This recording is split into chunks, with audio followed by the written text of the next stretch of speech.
Itu saja Nabi kita laknat. Satu. Kemudian yang kedua, tidakkah dengan kita pernah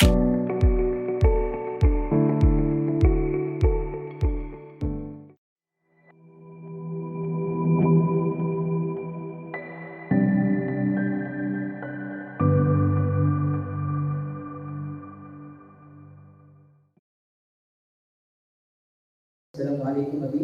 Waalaikumsalam warahmatullahi wabarakatuh.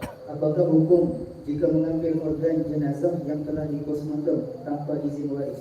Jadi bagaimana hukumnya dengan kita mengambil organ bagian daripada anggota si mati setelah ditasyrih, Arab sebut dengan tasyrih.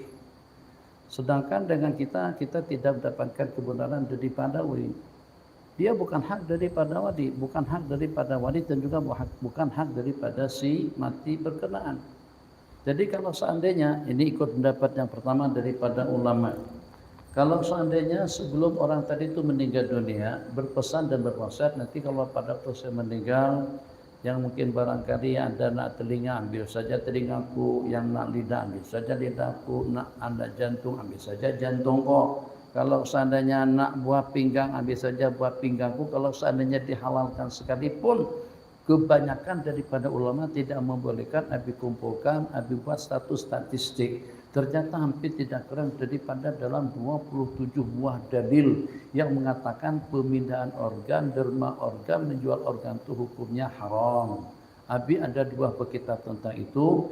Yang pertama ara'al ulama haula qadiyati naqlil a'dha. Yang kedua adillatul tahrim naqlil a'dha, keharaman, dalil-dalil keharaman dengan kita memindahkan organ.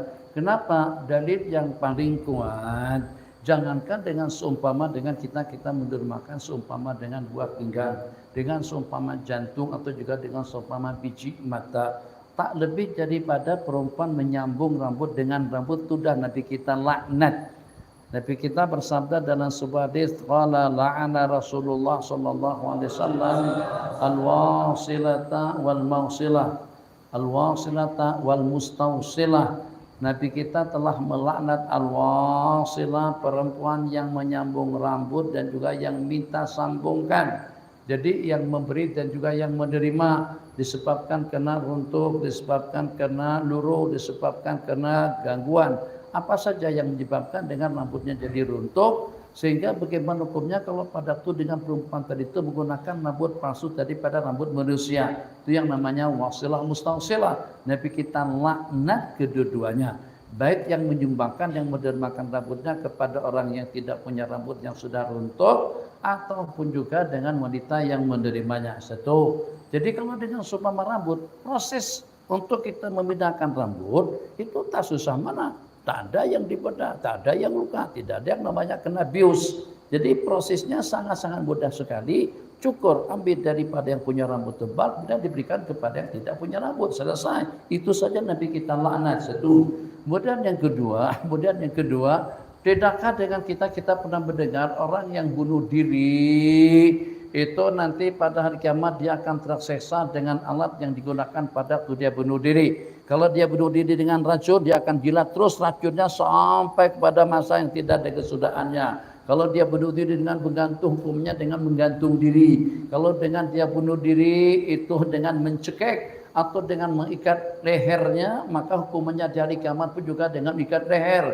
Kalau dia bunuh diri itu dengan menggunakan senjata pistol, dia tembak kepalanya sampai remuk, maka macam itulah hukumannya juga pada hari kiamat. Ini membuktikan atau menunjukkan kepada apa saja? Menunjukkan bahwasanya manusia itu tidak memiliki anggota tubuh dia sendiri, sehingga dia tidak boleh berbuat sesuka hati. Tak boleh kita nak tumbuk, misalnya nak pukul, nak peleng, tak tendang sepak pada anggota tubuh kita, tak boleh. Sebab anggota tubuh kita ini bukan kepunyaan kita. Kita tidak lebih daripada amanah Allah. Anggota tubuh kita itu tidak lebih daripada amanah yang Allah titipkan kepada kita untuk kita gunakan. Kita hanya memiliki hak guna pakai saja. Hak guna pakai saja. Tapi kita tidak memiliki ain, zat anggota atau organ yang ada pada anggota tubuh kita. Karena itu kita tidak boleh sembarang potongkah, pukulkah, kepakkah, itu semuanya diharamkan. Bagus. Jangankan dengan sumpah memotong, mengambil, mengizinkan orang untuk mengambil bagian daripada anggota. Kalau kita porsir tenaga kita untuk melaksanakan ibadah pun itu juga tetap hukumnya tidak boleh. Sampai mengganggu kesehatannya sepanjang malam dengan tahajud, sepanjang hari dengan puasa. Begitulah seumur hidupnya. Sehingga sampai tergugat kesehatannya pun juga hukumnya haram. Atau dengan bahasa yang lebih mudah, Assalamualaikum. Santri yang ada nama bilang, yang ada nama, yang tak ada nama, oke Lutfi, atau juga dengan Irfan, kawan-kawan yang tak ada kipas di rumah ambil saja kipas aula dibawa balik rumah, atau yang tak ada lampu ambil saja lampu, sehingga dari masa ke masa lampu copot, ada yang ambil, astagfirullahaladzim. Kalau mati lampu di kamar beli lampu lah, jangan yang hak di aula dengan yang hak di dewan yang diambil. Ada yang ambil kipas, ada yang ambil lampu, atau ada yang bagi izin semacam itu. Jadi kata Ejiki atau kata Mahat memangnya tuh lampu itu punyanya Abika. Begitu dengan bahasanya. Maksudnya apa? Selama sesuatu yang kita nak dermakan itu bukan kepunyaan kita, maka kita tidak boleh mendermakannya. Takkan pada waktu kita tengok belamba kereta di bawah, kita kata kalau ada yang tak ada kereta, kalau ada yang nak kereta, bahwasanya kereta di bawah tuh pilih suka hati. Nak Mercedes yang 300L tuh kah, punyanya Haji Razak, atau juga punyanya tuh Pemahat, tuh ada Pilpayar, atau juga dengan Alfa. Nanti dulu, memangnya punya abang enggak? Suka hati nak hadiahkan, nak berikan kepada seseorang.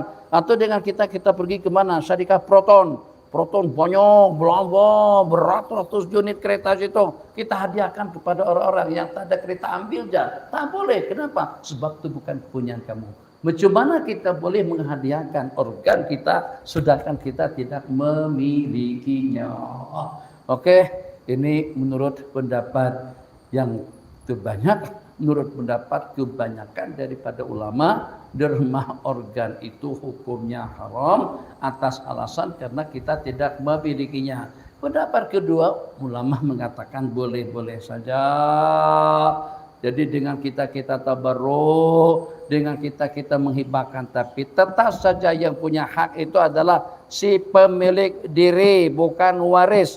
Jadi cara yang semacam tadi itu jelas tidak dibolehkan. Daripada semati tidak menghalalkan, daripada waris pun juga tidak mengetahui, hanya atas kebijakan daripada hospital. Orang tadi itu meninggal dunia di hospital, tidak diketahui siapa warisnya, sehingga dicencang-cencang seperti kejadian pada masa COVID-19 ini banyak.